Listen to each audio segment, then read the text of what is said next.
Your Superior Self, Episode 42.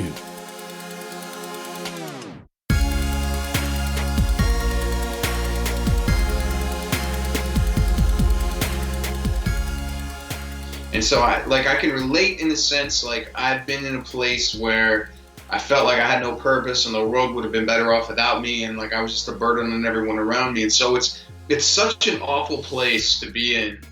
And dude, that's why this work is so important to me, because I don't want anyone to ever feel like they have no purpose, that they're not important. Like, everybody freaking matters, man. Like, whether you know it or not, whether you believe it or not, everyone has something to offer. You might have a 1,000 talents to offer. You might have one talent to offer, but we need that. Like, I think of the world like as this like old medieval tapestry, telling this big giant story on a big old wall, all these threads, beautiful colors. Every stitch is important to be able to tell the story that was supposed to be told. Every human being is like one of those stitches, right? And so we need every single one of those stitches so that we can tell the beautiful story that this world really has to offer. I know there's some crazy shit happening in this world. There's a lot of bullshit, but like, there's a lot of beautiful stuff too. And we need everybody so we can tell that story. What is going on, Superior Nation? I am Trey Downs, and this is your Superior Self podcast. I am a blue-collar worker turned into blue-collar entrepreneur, and each week I will interview inspiring influencers who will help you become your superior self. Thank you for joining me today, and let's get after it. Hey, what's up, guys? Real quick, I want to take a moment and talk about Alan Stein Jr.'s new book called Raise Your Game. Alan Stein Jr. is an amazing author and former Your Superior Self guest, by the way. Alan is a big supporter of what I'm trying to do with the podcast, and in his book, Raise Your Game, he shares secrets and principles of world-class performers that will help you elevate your game and achieve greater success. Raise Your Game will help you drill down on your answers to these vital questions like, what sacrifices do I need to make? What skills do I need to acquire? Whose help would I benefit from? What challenges should I expect? And what habits do I need to change? This book will be the initial spark to raising your game in every area of your life. Just to give you an idea of how impactful this book is, here are what people are saying. Kevin Durant, Golden State Warrior, NBA superstar and champion, says, quote, Alan played a huge role in my development on and off the court, and in his guidance helped me to get to where I am today. This book is a must-read, end quote. John Gordon, best-selling author of Training Camp and The Carpenter, said, quote, Alan shares what it takes to take your game to the next level. Raise Your Game provides tools, concepts, and strategies you can utilize today to enhance your influence and make an immediate impact on your team, culture, and organization, end quote. Do yourself a favor and pre-order Raise Your Game by Alan Stein Jr. on Amazon today. For more information about Alan Stein or the book, please visit raiseyourgamebook.com.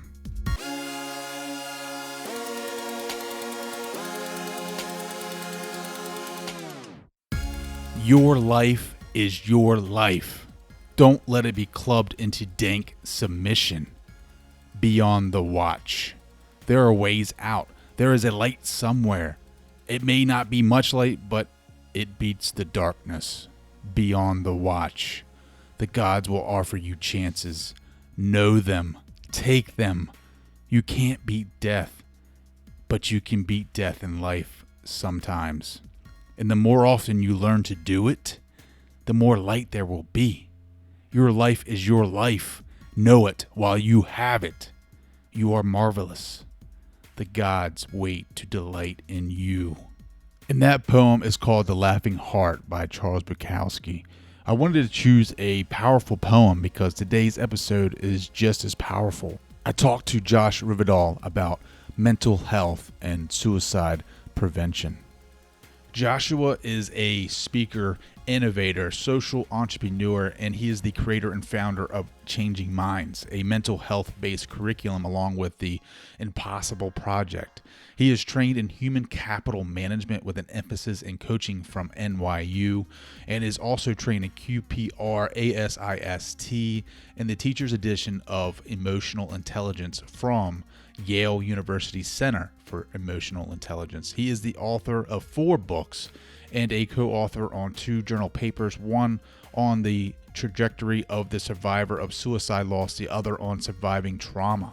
Joshua has spoken about suicide prevention, mental health, diversity, and storytelling across the United States, Canada, the UK, and Australia. For more information on Joshua, you can check him out at IamPossibleProject.com.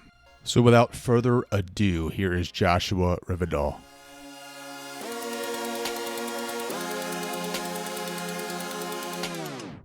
Let's get fired up, Superior Nation. Thank you for joining me today. I have Joshua Rivedal on the show, speaker, innovator, social entrepreneur, and he is the creator and founder of Changing Minds, a mental health-based curriculum. Josh, welcome to your superior self. Hey, Trey, man. Thanks for having me. Appreciate it. Josh, you're doing big things. Currently, you sit on the advisory board of Docs, a startup peer-to-peer mental health app. You also wrote and developed the one-man play, Kicking My Blue Jeans in the Butt, along with writing your memoir, The Gospel According to Josh. What else are you up to today? Yeah. Well, I actually get to be home today in Los Angeles, but I'm on the road about 120 days a year, doing talks on suicide prevention, mental health, a little bit of diversity. A lot of my audiences fall in the college arena. Do a lot of college speaking. Do a lot of stuff at like boarding schools, like boarding high schools and middle schools, some public schools. Grades like 5 through 12, and then a lot of like conferences, community centers, things like that. I guess I got started because I'm initially a professional actor, and I've definitely moved 95% away from that. Doing a little voiceover here and there, and that's about it. But it just made sense for me to kind of move in this realm, and I combined this one-man show, kind of think like love child of stand-up comedy and traditional theater, and had a piece of that. I first did that in 2010, and it's kind of the story of my life. It's a little embellished from 5 to 25, growing up in Jersey, going into show business, but it's really kind of the relationship between me and my dad. I play like 18 different characters. I sing a little bit in it, but my relationship with him was pretty bad, and it gets a little better. And then he and my mom break up. This is a true story. I was about 25 years old when they were about to break up. They were about to finalize their divorce. It took about 6 months, and so on the day they were supposed to finalize, March 31, 2009. My dad died from suicide, and we have a history of this in the family. My grandfather died from suicide. His dad, back in the 1960s, he was 17. My grandfather was almost 50 at the time. Dad never talked about it.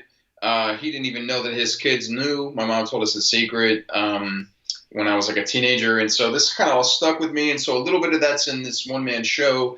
The end of so it's largely a comedy, but the end of it kind of deals with his suicide. The last 5-10 minutes of it, so I did that show 2010, about 14-15 months after I lost him, and then in the 6 months following that showing in New York City, I was in crisis myself. My professional life and acting and producing and playwriting was taking off in a big way. But my personal life was taking a nosedive. Like, my girlfriend of 6 years broke up with me. My mom sued me essentially for my dad's inheritance. And my dad was gone, and I lost a lot of people all at once. And I'm a dude, and there's this ridiculous notion like how we're conditioned as men to not talk and to keep things in and to hold it in and be strong. And it's bullshit, man. Like, we got to talk. We got to, I think being a man means talking. and it means reaching out for help. Those are the strongest people. But I didn't have that mindset, so I was in crisis beginning of 2011. Nearly made an attempt on my life. Got help through by reconnecting with my mom, and then through counseling services. And a variety of like coping skills and research and kind of doing it in my own way that made the most sense for me. And then I was like, man, like all these people are going through this stuff as I was doing this research on like suicide and depression. And I live with depression, and I found that out. And I was like, man, it doesn't have to be like this. Like, I thought I was the only asshole in the world going through this, but that's not true. And I wasn't an asshole. It turned out like I was actually a nice, kind, considerate human being that's a human. And so, I was like, man, first of all, like, I got to get some dudes talking about this, because there's too many dudes just kind of suffering in silence and for no reason. I mean, the reason is that they're suffering and they're going through something, but they're just not talking because of how we're conditioned as men, I think, a lot of times. And so I was like, I got to get talking about this depression and about the suicide thing to youth, to anybody who will listen. And so I put that one-man show up against the speech that I created, up against the Q&A. Got it done at first at Baruch College in New York City in May 2011, like a couple months after I was in crisis. And, it was done in a lecture hall. It was sponsored by the psychology department. And after everybody left, one dude kind of waited around, this young dude, and he was like, he waited for everyone to leave, and he was like, thanks for doing this. I appreciate it. I've been depressed for as long as I can remember, suicidal for a couple of months. Thought these things were normal. I know they're not now. I'm going to go get help at the counseling center. And in my head, I was like, wow, if I had to go through all that stuff that I went through to help this one guy, man, it was worth it. So from that point on, like, I mean, it's largely been full time. I mean, it's full time now. It took a while to get to full time, but it took like a couple months to get to full time. But just giving talks. It's been 38 states, 3 Canadian provinces, 3 states in Australia, England. Giving talks. Like I said, I've had a blog in the past, a podcast in the past. I've got 5 books out, 2 journal papers talking about suicide and mental health. We've got a mental health-based curriculum called Changing Minds that's getting picked up by quite a few middle and high schools and some college campuses across the U.S. I'm just trying to keep up the hustle, man, and make a difference and be a guy, be my best self. It's always a constant process, and just trying to be helpful. So that's kind of what's going on, man. Thanks for asking. Yeah, so I just want to say thank you for sharing all that information, especially about your grandfather and your dad. That takes a lot of balls to admit publicly and to really speak on it and go to these different schools and different seminars and different conferences and give your personal life and put yourself out there, wearing your heart on your sleeve for everyone to see. And I can relate to you. I mean, nobody knows this really. I haven't really spoken about this on the podcast except for my close friends and family, but I suffer with depression as well. It isn't an easy thing. A lot of people are kind of like, a lot of the, I guess, similar questions or kind of conversations that I have with people are like, can you snap out of it? When are you going to snap out of it? It's not that easy. It's it is very hard to come out of depression when you're in it and you don't see it. You don't realize that you're in it until someone says something to you from the outside, and then you kind of like, oh crap, here I am. But there is a lot of work that you have to do in yourself that I know that I do. I practice. I have daily rituals that I try to do to keep myself and my mind as positive as I can be, but still it's all chemically inside of us. So it's kind of like you never know when it's going to sneak up on you, but when it does, it kind of, you don't even realize it. It just sucks. So I just want to say thank you for sharing that, Josh. And where I want to go with this now is kind of like, going back to the suicide. I'm sorry that your father, you had to suffer through that with him, but like, how did you like gain that spiritual strength and come out of that and heal from that and then pursue forward with your goals? Yeah, great question. So it really took some time to heal. I mean, I think with any sort of major traumatic experience, it's healing is, it's going to look different on different people, and it takes a lifetime. I mean, I have a different experience, I think, than most because I didn't like my dad. I loved him, but I didn't like him. I didn't want him to die, but there was you know, uh, all this mixture of emotions, right? Like anger, sadness, relief, angry that I was relieved. So there was all these emotions that I didn't even know I was allowed to own, right? So like I had some good people pop up at different times, counseling. A couple years after, like you're allowed to be relieved. You don't have to like that's a valid experience to have. Like, and you get to explore that and things like that. So one of the things that was really helpful was actually going into this writing class where I created the one person show, and this was all really unintentional. But learning to write the character of my dad, like when I first wrote him, my teacher was like, I performed some of it in the class, right? And he was like, all right, that was really good, but you're not like about to get up on stage and out the bastard. You can't just throw all the negative stuff. You got to paint him as a human being. And so I did this really intense, like, just the writing, the writing process was like learning a bit more about him and kind of realizing that like he's a human being and like what he did and the abuse that he put me through as a child and a young teenager is not okay. And he doesn't get a free pass, but that was never about me. It was about what was up with him and the things that he had never dealt with. And so kind of that was one major thing, like learning how to create that character and as by accident, like a happy accident was like learning more about him and his humanity, and learning that like I'm not a messed up piece of garbage just because I was told that in a variety of ways. And then as far as like the death itself, like just kind of having good people around me. And also I remember my mom and of course by default my dad. It was implied because he never said do or don't talk about his dad's death. But my mom told us, and she was like, you can't tell anybody about my grandfather. And then I was thinking, well, nobody talked about my grandfather, and that didn't do anybody a hell of a lot of good. So I'm going to talk to people, and I still had no like vocab around mental health or suicide, but I was like, you know what? Like, I'm not going to lie and tell people like my dad died of a heart attack. Like, you asked me, he died of suicide. Like, that's what happened. And sometimes it's a conversation killer. I mean, it's not often because not everybody's like, oh, your dad died. What did he die of? Like, that's like a lot of people have a little more tact than that. But sometimes if they ask, like, I'll tell them, and it's like, I'm not going to lie to you. And because if we lie, and no judgment, like, because there's a reason why people lie. It's not a lot of times. It's not because they're bad people. It's because it's an unhealthy coping, and they're afraid to reveal themselves.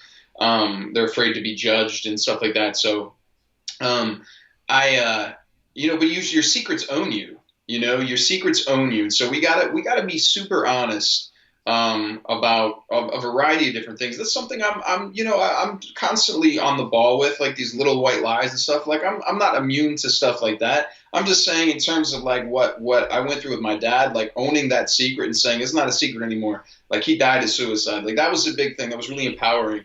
Having like good dudes in my life, good ladies in my life too, but also just like having these guys in my life where I could say, hey man, like this is what I'm going through, dude. And I wasn't super like as open and honest as I am now on a very vulnerable level, but it's that like I love you, man, kind of thing, and not having to say no homo afterwards. Like, no, I just love you, man, and I appreciate the vibe that you're allowing me to kind of create, just by being sad or whatever. And then I think honestly, like what really set the healing, on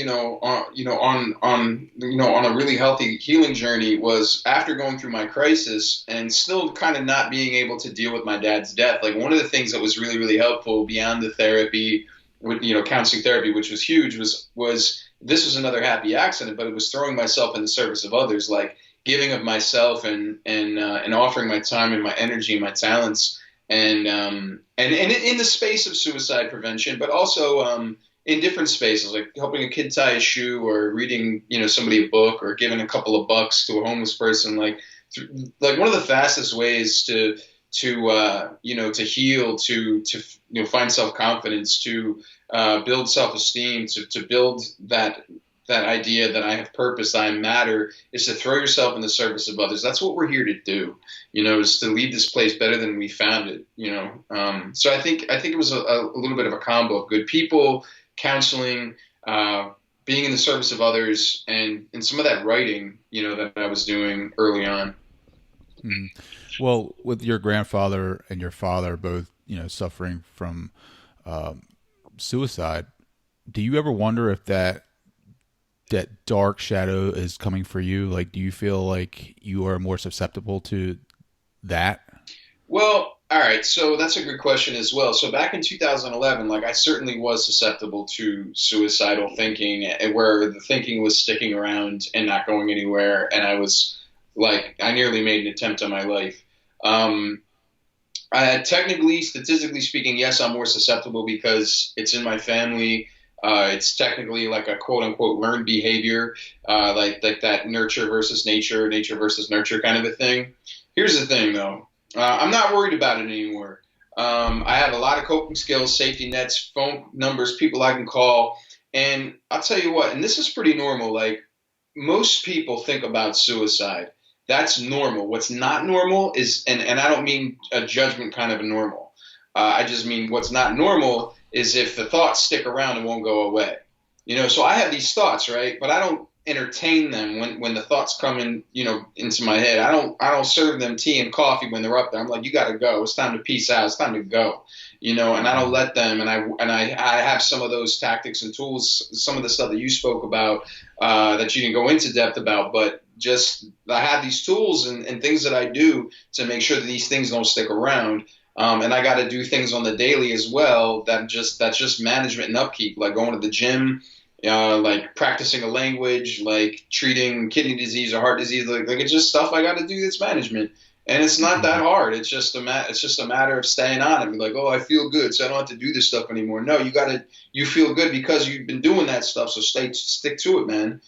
So I'm not really that worried about it. I'm actually not worried about it at all. I know these thoughts pop up from time to time, and and I got to counteract them and counterbalance them maybe a little more than most people. But yeah, I mean it's a good question because, like I said, technically speaking, and statistically speaking, I am more susceptible to it. But I've sort of cracked the code, man, in a sense. Like I've got my video game cheat codes. That I've been able to discover, and they've been super useful, man.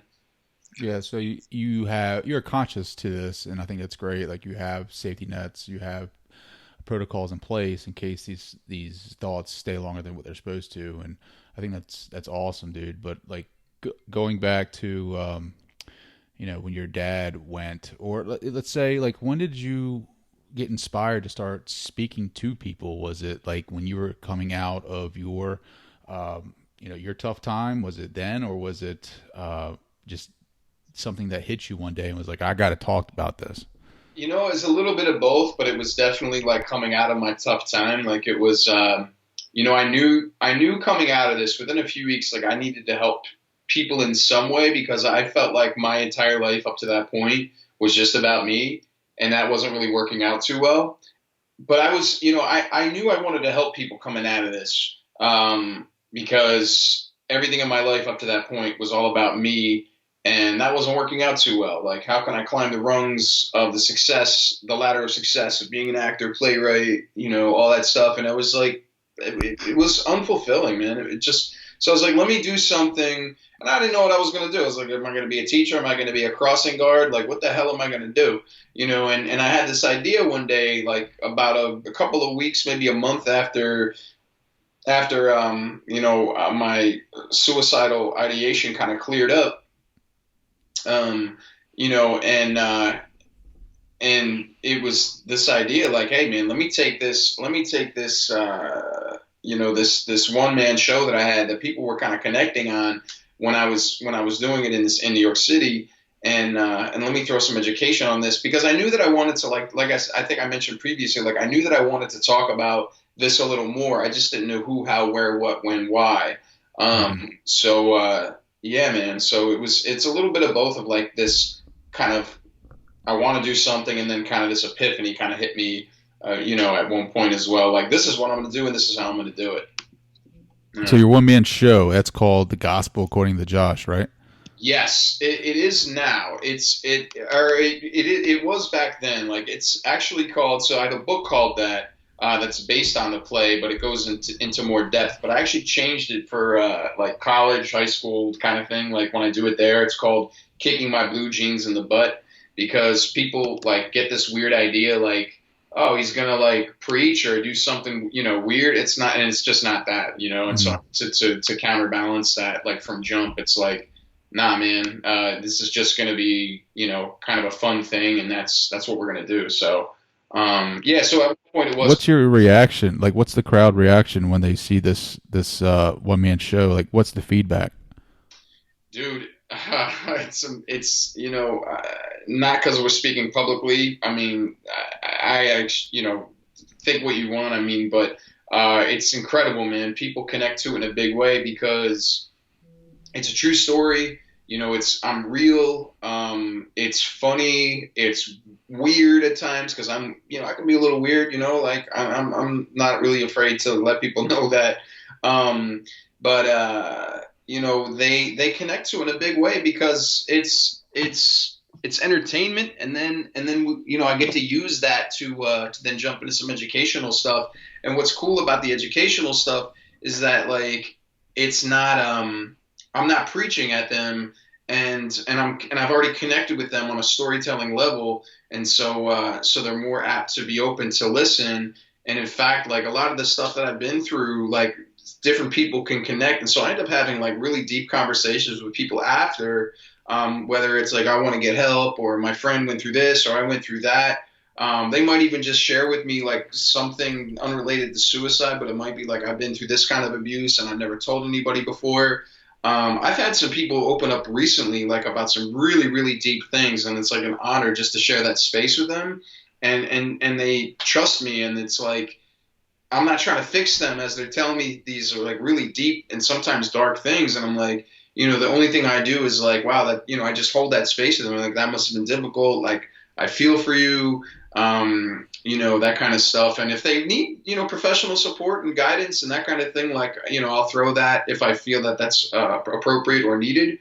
But it's been incredible, and I've got people who I've been connected to for 6, 7, 8 years at this point, who I've become friends with because they've connected with me through this show, and I know as well that I've helped save lives through this and change lives, like improving the families and family dynamics, and it's been like I'm full, like past my head, man. Like I'm just so full because of this work, and I'm not saying it's always easy or it's the best thing ever. It's the thing that's right for me and what's good for me, and it's really what's good for the community, because I mean the response has been ridiculously good.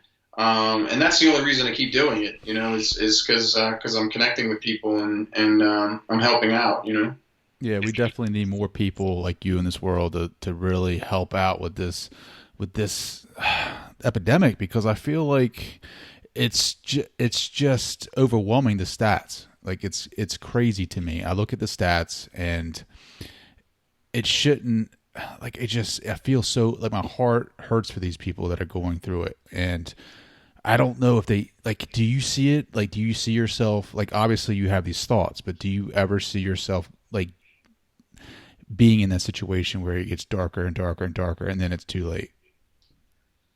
I've been there before, like, so I can relate, like where it was almost too late. It was almost too late. Like when I was at my wits end, like literal wits end, like A, like I wouldn't wish that on my worst enemy. B, like I ended up calling my mom. And so as an analogy, or as like a congruent point, like I read this book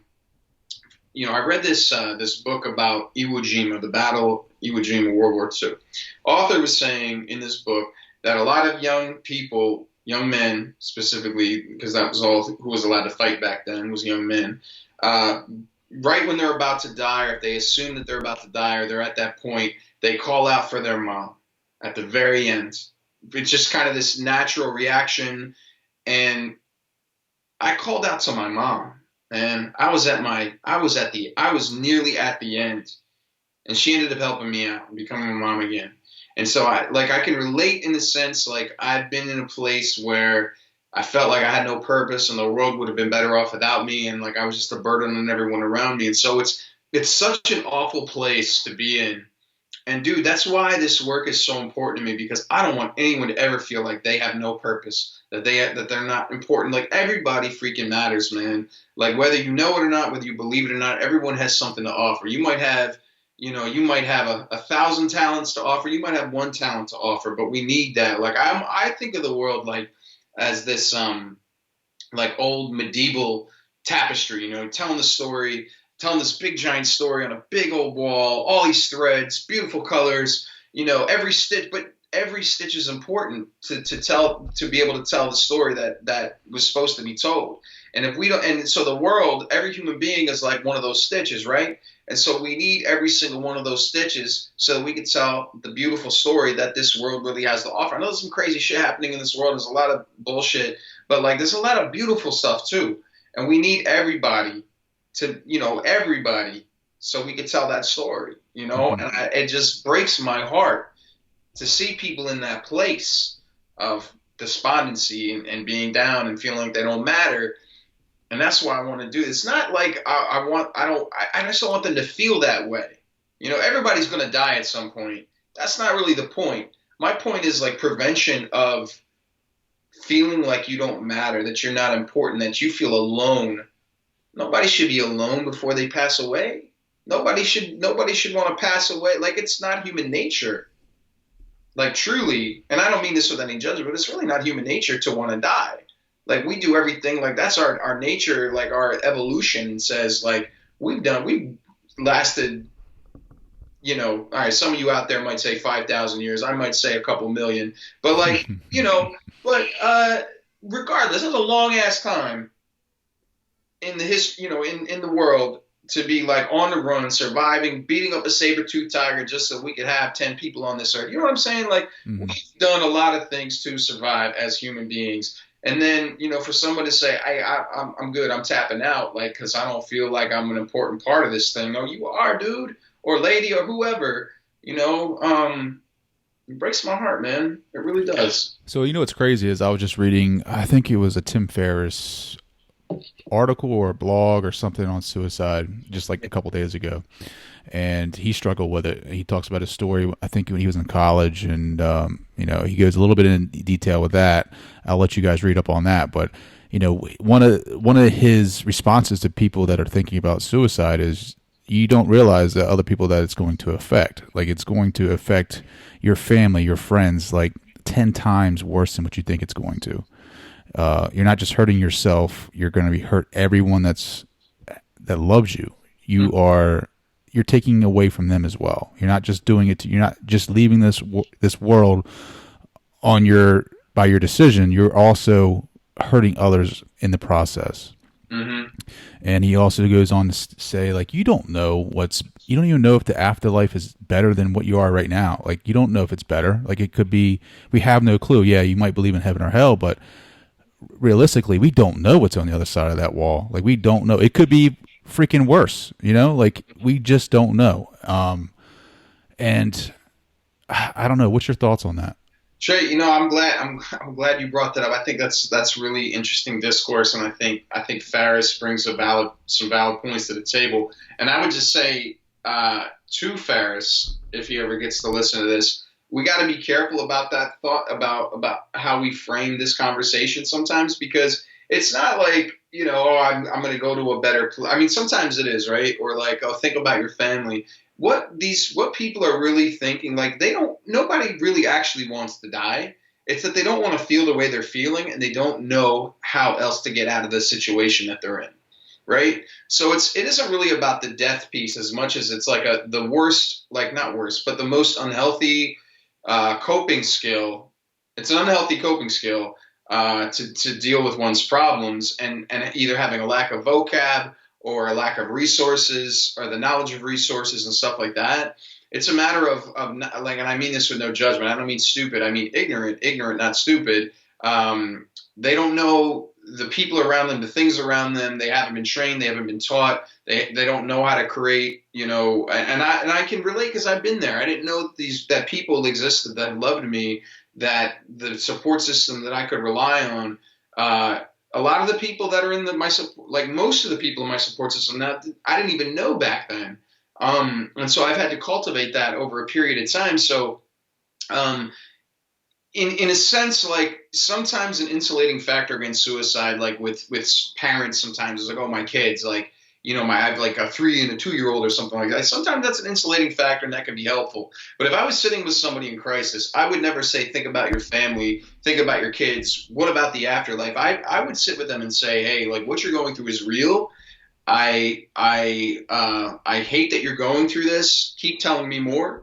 When it's time for me to talk, I'm going to listen for clues as like during the course of their conversation as to what might keep them grounded, what might make them feel important, that they matter, so that we can keep them on the earth for another 24 to 36 to 48 hours and then kind of get them to professional help, kind of like CPR, but this is suicide prevention CPR.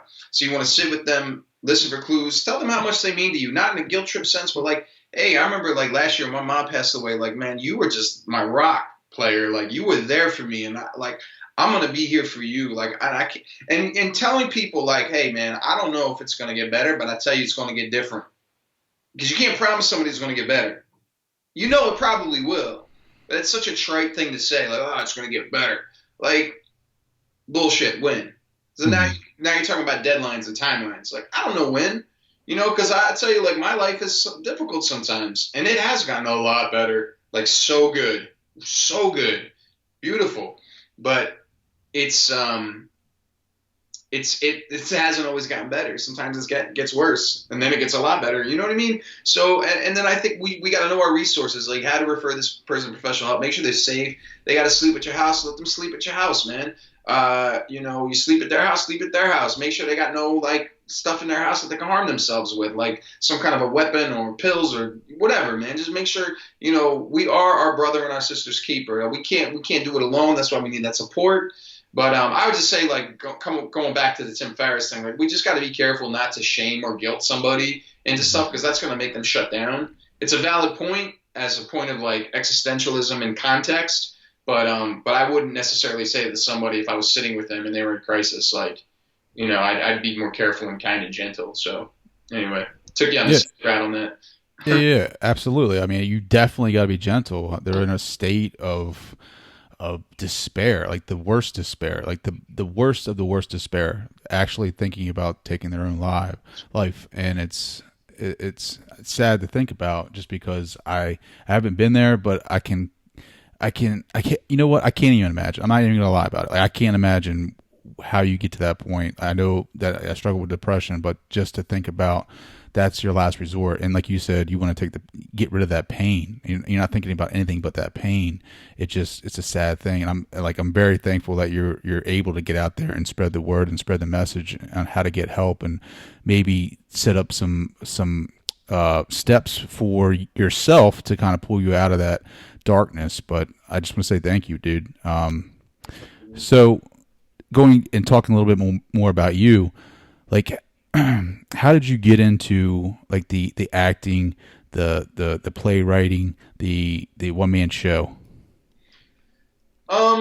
So acting, man, it was kind of like originally, I guess I was like 19. I'm 34 now, so I was 19, and I was like, man, I was singing, from the time I was 6, and I was doing it at a high level, like in high school, like all state kind of stuff, and community theater and different things. And I was like kind of this big fish in a semi medium to small pond.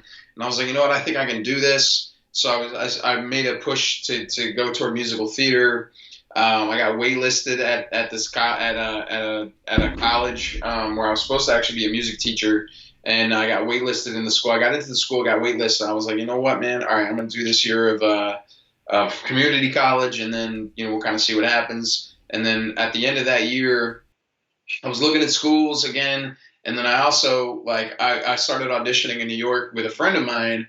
and I booked some work at a summer stock theater, like some, a couple different shows during the summer in the middle of Pennsylvania. Like I auditioned in New York, and I was like, all right, man, I think this is what I'm going to do. So I moved up to North Jersey with a friend, and then I just started auditioning. I just started booking some work, man, and it was a little sporadic. And then there were some years where like I worked a ton. I was getting callbacks for Broadway stuff. I was doing a lot of regional stuff. And then the writing was kind of out of necessity. I just wasn't happy with the quality of work and stuff that I found that was out there. Like it's like there's only so many times we could do Music Man again, and I love that show, but like there's only so many times we could do Sound of Music. Like I want to do something interesting. So I started playwriting, and then and then I was like, let me get into some voiceover because yeah, it's just like another outlet, another revenue stream, like another thing to do. And that was fun, and I got really good at that. And I was making a little dough doing that too. It was one of the more consistent things that was happening for me towards the end, like 25 through 27, ages 25 through 27. Like after I lost my dad, I started like kind of almost exclusively like producing theater and writing for the theater. And between I think like 26 and 28, I got commissioned to write a couple of different musicals and got paid pretty decently for it. And then my transition into like the one person show, like that was initially like there was a lot of like weird shit going on, man. Like I was having all these like weird ass dreams about my dad, and I felt like he was talking to me. And I don't know if that's real or not, and I'm not gonna make a claim like it is or isn't. And so I was going to take this playwriting class because I'd never really taken a writing class when I was around 25, like after I lost my dad. And I'd been writing for some time before that, and not to any really great level. And then I took this, and so this teacher that I heard really good things about, his playwriting class was closed, but he had this one-person show class that was open, and I just was kind of intrigued by it, and it turned out to be like the perfect outlet.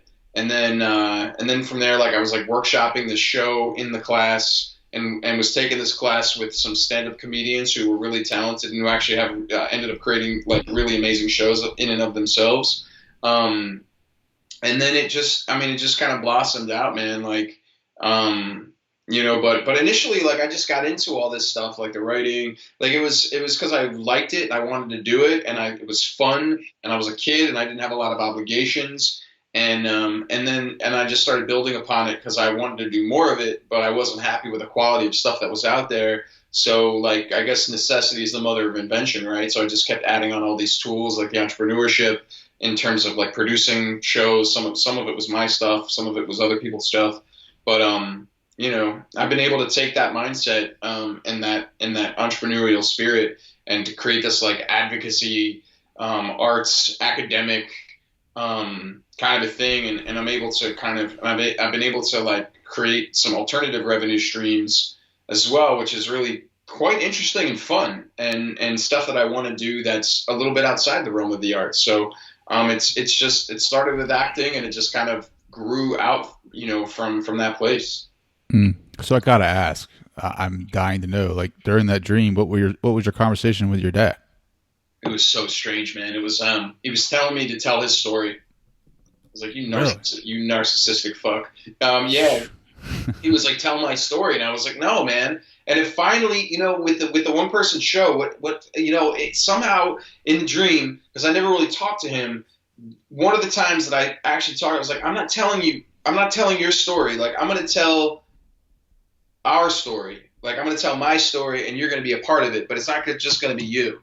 And that's kind of how it ended up turning out. And it wasn't like necessarily like completely on purpose. It just, some of it was osmosis and some of it was on purpose. So it's really strange, man. It's really strange how it all went down. Can't really say, I'm not a psychic or, a spirit person, but it's just kind of how it went down, man. It might seem strange, but it happened. No, I believe in that crap. Like, my brother-in-law just did some crazy shit. I don't want to talk too much on it, but talking to his mom, who has passed, and like I definitely believe in the energy thing and being able to connect. But like, it seems like you and your dad had it rough. Like, was it? You talked about being abused when you were younger. Is it like physical abuse or verbal? It was both, man. was a lot of emotional, physical. It was a lot of emotional. Like some of it was neglect. Some of it was just telling me I was less than, I was stupid, I was dumb, I was an idiot, or just making fun of me if I cried or if I, or if I had an opinion that he didn't share. That eased up a little bit from time to time, and then it was always kind of like physical in terms of like hitting, I don't really believe in spanking kids. That's just my own belief system. Like, you're going to teach somebody how to do something through violence. Like, I don't know. I feel like there's other ways. Some people are like, you don't know my kid. My kid's an asshole. Like, all right, fair enough. Like, I'm not in your shoes. So this is my experience. But like, but he didn't really hit me to teach me a lesson. I felt like it was like some of it was to teach me a lesson, but a lot of it was like out of frustration and anger. So he went overboard, like with a paddle, with a belt, go to the forest and get a twig. Like one time he beat me in the back with a like electrical wire because we were building a house, and slapped me in the face and stuff. So I mean, like, that shit sticks with you, man. That'll definitely affect your mental health. And abuse, sexual, physical, emotional neglect, all of it, man, it's going to affect your mental health, and your outlook on life and the chemistry of your brain as it's developing. Our brains aren't done developing until age 27, really. And so, at that young age, so if this abuse happens before a certain age, you can be, not necessarily are, but you can be susceptible to alcoholism, substance abuse, misuse, depression, anxiety, post-traumatic stress, suicidality. Some people are predators. Like, that's not as common as some of the rest of it, but hurt people. Anybody out there, check out the ACEs test, ACEs stuff, adverse childhood experiences. Just a nice little, I mean, you could really unwrap it, but it's just, the childhood stuff and how it can affect you and your life. And it just kind of gives you permission to kind of own it and be like, all right, I'm not a bad person because I may be, I might be aggressive or, whatever my behavior, but we also get a chance to work on that and amend it and help ourselves too. And not necessarily just judge ourselves all the time. Because I'm more susceptible to to alcohol abuse and substance abuse. So I got to cut that shit out, man. And that's new-ish. It's not super new, but it's new-ish. And susceptible to depression, or I live with depression, but susceptible to certain kinds of episodes, and susceptible, I had been susceptible to suicidal thinking, man. And that's in large part because of the abuse I experienced. So, you asked me before, kind of tying into this, what was one of the, some of the stuff that helped me kind of overcome like the grief and all that stuff. Like, one of the things actually was forgiveness. Like, and I forgave, and not everybody has to forgive. Like, you don't have to forgive anybody you don't want to. Like, I know that's like, forgive is like a common thing in our society, I think, where like it's encouraged. Like, I'm not telling anybody to forgive anybody. The only thing I'm saying is this, and the thing that's helpful, and I know it's been helpful to other people. Like, I forgave him. I didn't forgive him for me. I didn't forgive him for him. Like, I never got a chance to tell him this. Even if I did tell him to his face, like, I'm forgiving you, not for you, but for me, because to carry around all this anger and pissed offness and like and grudges and all that stuff, that weighs me the hell down, man. And that's no good for me, So I'm gonna forgive for me, not for somebody else. That's the reason. So that was something. I forgave this dude. Forgave him for all the shit that he put me through, and it doesn't get a free pass, but I forgave. I didn't forget, and so that's part of it, man. But yeah. You know how fucking strong you have to be to forgive somebody for something like that? Like, there's strength in forgiveness. Like, some people just think, oh, I just can't forgive them because I can't get over it. Like, you know how strong you have to be to go through something like that and then forgive somebody 100% of their actions? Strong? I don't know how strong you have to be. Tell me. That's kind of you, man. Like, I just, that's really kind of you. I do think it takes some strength. I think I'm being a little bashful because I have a hard time accepting compliments, but being honest. But yeah, I think it does take a lot of strength. It takes a lot of self work on yourself, and it's a constant process, as you know. But yeah, it comes up too from time to time, and I know like it affects my self esteem in certain ways and shit. And I've done a shitload of work on myself, and I'm a fucking baller ass motherfucker, but I still like sometimes I'm that little boy, and that comes up, So I gotta own that. Do you have kids now? I got some stepkids, but I like, I think of them. I haven't been in their life that long, but I still consider them my kids. They're young teenagers, a girl and two boys. So what is the number one lesson that you want to teach them from your experience?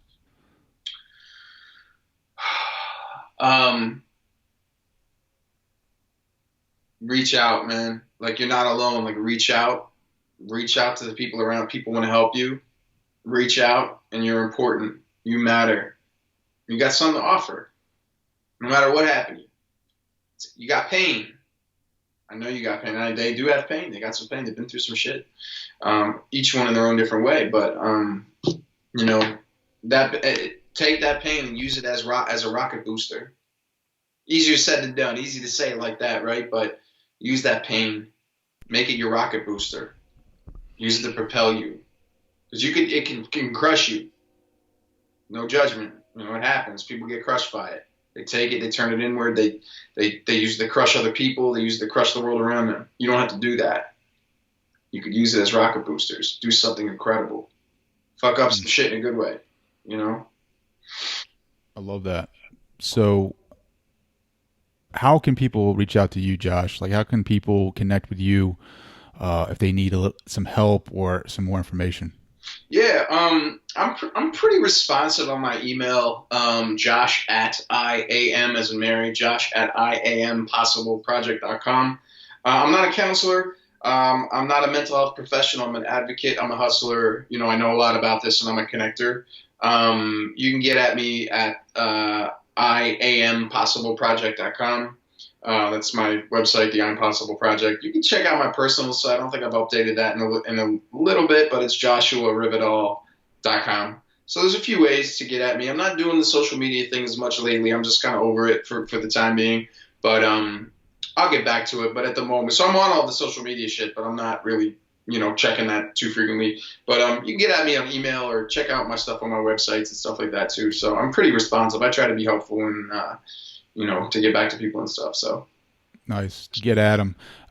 So at the very end of my interviews, I always I want like a pep talk, like a kind of like an inspirational, like kind of little speech. I'll give you the scenario. Like, let's say I'm an entrepreneur that's down and out in the gutter, freaking depressed. I can't get out of it.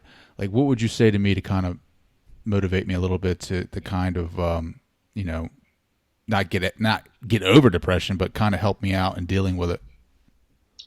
You're going through some shit. I think some of the biggest stuff is like, first of all, I would just sit there and listen to you. Like, tell me what the fuck is up. Like, tell me what's going on and listen to you. Second thing would be this, like, we as entrepreneurs, like especially in the U.S., like this, like the narrative is this hero's journey, right? Like, I struggled and now I'm not struggling anymore. I went from negative 10,000 to $1 billion in sales in only 3 months. Look at me now.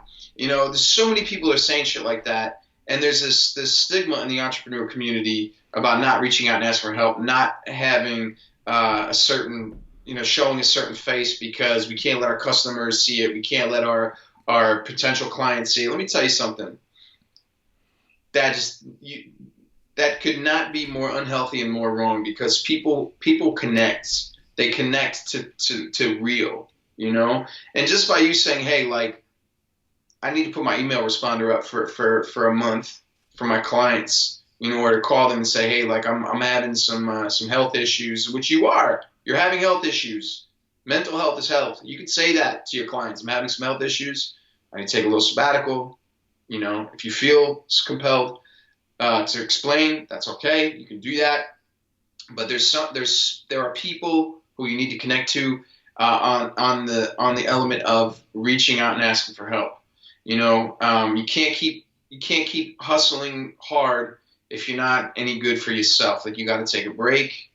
You got to take care of yourself, because you're no good to the rest of us. You're not as good to the rest of us if you're not good for you. So take that time, take that little break, recalibrate. But you certainly have something to offer. There's something inside you. If I would ask them if they want a pep talk, you want me to give you some advice. Okay, you do? Great. Here's my advice. Take a break. Reach out. It's okay to take that break. It's okay to reach out. You are not less than for struggling. In fact, you are strong. You're probably one of the strongest people that I know of, because the strongest people I know are ones that can admit and say, hey, I'm going through something. Can you tell me about what's going on? Even if they're like, I'm screwed up, I'm fucked up, and this and that. Like, it's okay. Something tells me that you are figuring out how to reach out for help, because at least you're talking to me about it, right? So you are important, you matter, and take that little break, reach out for help, and get back at it, man. And even if it's not this thing, like, it's going to be something else, like pivoting, pivoting on whatever that idea is or whatever that thing is. Like, failure isn't failure. It's a lesson learned on the way to success. You want a personal anecdote? Lost 10 grand on this one-man show in the beginning. Didn't really know where it was going to go. 8 years later, I've made almost $750,000 on it, And, so the numbers don't really mean shit. Like, it's really about connecting with people, but I think a lot of entrepreneurs connect on money. But I've been able to reach and save and help lives and stuff. So, I mean, it's possible to pivot it. I thought the one-man show was just going to be theater. Didn't end up doing that. I pivoted it, made it something else. So pivoting is possible, and yeah. Well, how'd you come up with the idea for pivoting? Like, did you have a mentor? I was reading a lot of business and neuroscience and kind of, I would probably say I had like a slew of mentors that kind of contributed to be like one mentor. And I saw this, I was taking this really interesting neuroscience class at the time that I was going through all my suicidal shit, and coming out of it. And I had the right business mentor, and I was already kind of doing some entrepreneurship stuff. And I was like, okay, I'm going to take this and make it do something else. They probably didn't quite have the vocab as pivoting, but I knew that's the direction I was going. I was going to make, what I thought was like the world's best next tablet. Turns out it's a really damn good doorstop. So make the doorstop. We'll make some fucking cash. Make it a doorstop. Like, I'm, pissed off because it's not the it's something to keep some doors open. I'm making some cash. All right, let's do it. So. I love it, dude. I want to say thank you for joining the show today. I could talk to you forever. It seems like you have a lot to share, a lot of valuable information. I would love to have you on in the future just to kind of check in and see what you're up to. That'd be badass, man. I love that. It's been a real pleasure, man. I've had a lot of fun getting a chance to talk with you. I want to say thank you to Josh Rivedal for coming on the show and just crushing this interview. I want to say thank you to you, the listener. Thank you so much for downloading this episode. Please leave a rating and a review wherever you get your podcast from. And please remember that you matter to me. If you are struggling with suicidal thoughts, please reach out to someone. The National Suicide Prevention Lifeline number is 1-800-273-8255. You can always email the show, message me if you need someone to talk to, or get a hold of Josh. Please, you matter to us. You can always check us out on Instagram at TDowns80 or Twitter at DownsTrey. Check me out on Facebook at Trey Downs, or check out the fan page at Your Superior Self. Thank you guys for listening, and I will talk to you guys later.